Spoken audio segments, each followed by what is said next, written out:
শুভ সন্ধ্যা বন্ধুরা, দেখো আজকে নিয়ে আসলাম পাঁঠার মাংস। তাও অনেক দিন পরে পাঁঠার মাংস আসলো ঘরে।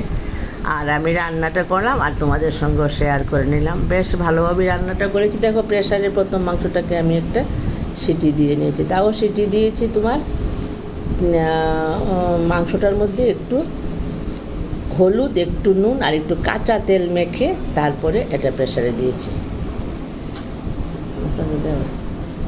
এখন একটু আলুটা ভেজে নিচ্ছি। এখানে 6 টুকরা আলু আছে। আলুটা প্রথমে একটু ভেজে নিলাম, একটু নুন দিয়ে একটু হলুদও দেব, দিয়ে একটু হালকা করে ভেজে নেব।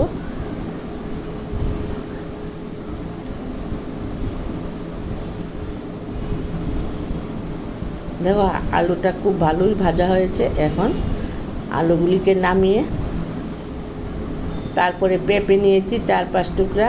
ওই পেঁপেগুলিকেও একটু ভেজে নিচ্ছি। এখন দেখো মাংসটাকে 1-2টা সিটি দিয়েছি। এখন মানে মোটামুটি সিদ্ধ হয়েছে। এবার সব মশলা কষিয়ে মাংসটা দিয়ে দেবো। জলটা পরে দেবো ঝোলের জন্য।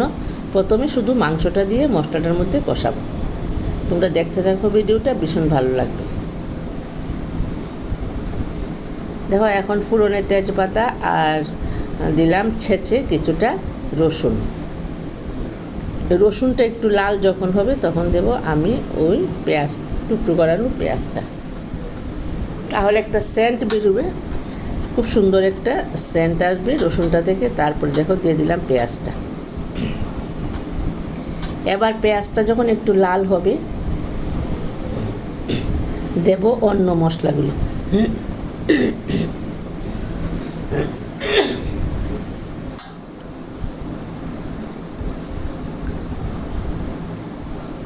পেঁয়াজটা খুব ভালো করে লাল হয়ে গেছে। এখন দিয়ে দিলাম একটু কালারের জন্য লাল লঙ্কা, হলুদ আর একটু জিরে। এবার দেখো কষিয়ে নিচ্ছে। কালারটা খুব সুন্দর এসছে। আর মাংসর কালারটা একটু ভালো হলেই ভালো হয়। কিছু কাঁচা লঙ্কা তো থাকবেই। খুব সুন্দর করে কষানো হয়ে গেছে। এবার দিয়ে দেবো সেই মাংসগুলি। দেখো সিদ্ধ করা মানে হাফ সিদ্ধ হয়ে গেছে মাংসটা। এখন ভালো করে একটু মানে কষিয়ে নেব।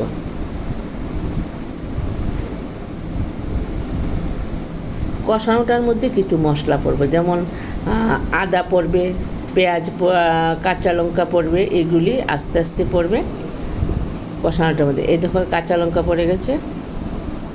এইভাবে রান্না করে খেয়ে দেখো, ভীষণ স্বাদ, ভীষণ টেস্টি মাস্টি মাংস হয়। এবার আদাও দিয়ে দিলাম।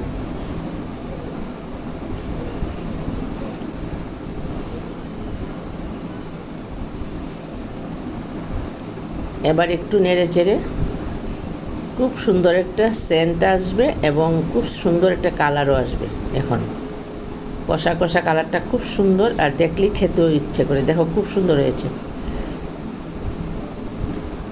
ঠিক হোটেল রেস্টুরেন্টের মতো হয়ে গেছে রান্নাটা। এখন কোয়া কোয়া রসুন দিয়ে দিলাম।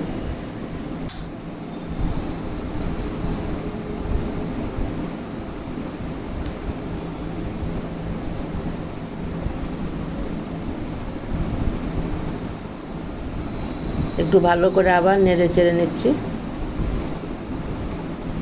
একটু রসুন বেশি দিই, তার কারণটা হলো পাটার যে একটা গন্ধ আছে গায়ে সেটা থাকবে না, সেটা একেবারে শেষ হয়ে যাবে।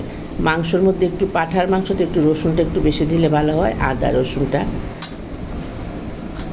পাটার গায়ের গন্ধটা চলে যায়।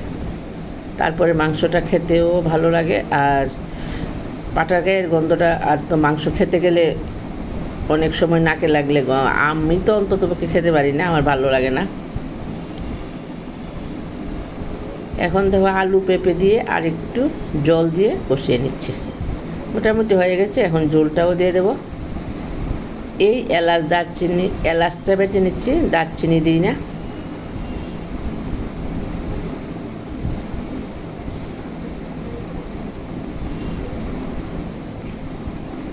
মাংসটা কিন্তু খেতে ভীষণ স্বাদ হয়েছিল। দেখো আমি এলাচ বাটাটা দিয়ে দিলাম। খুব সুন্দর একটা কালার হয়েছে এবং খুব টেস্টি টেস্টি একটা ভাব এসে পড়েছে। একটু টেস্টিটা বেশি আসার জন্য একটু চিনি পড়লো, একদম হাফ চামচ। তারপরে দেখো, এখন দেখো কত সুন্দর হয়ে গেছে কালার, দেখলেই খেতে ইচ্ছে করে। আর বেশ কিছুদিন, বেশ কয়েক মাস হয়ে গেছে পাঁঠার মাংস খাই না, কারণ প্রেশারের একটা প্রবলেম আছে। বন্ধুরা, যদি ভালো লাগে একটা লাইক, একটা সাবস্ক্রাইব দিয়ে পাশে থেকো।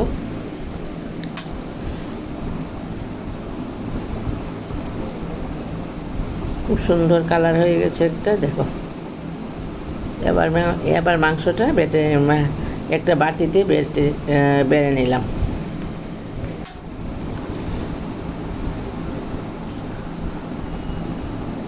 বাই, আজকের জন্য আবার দেখা হবে নেক্সট ভিডিওতে।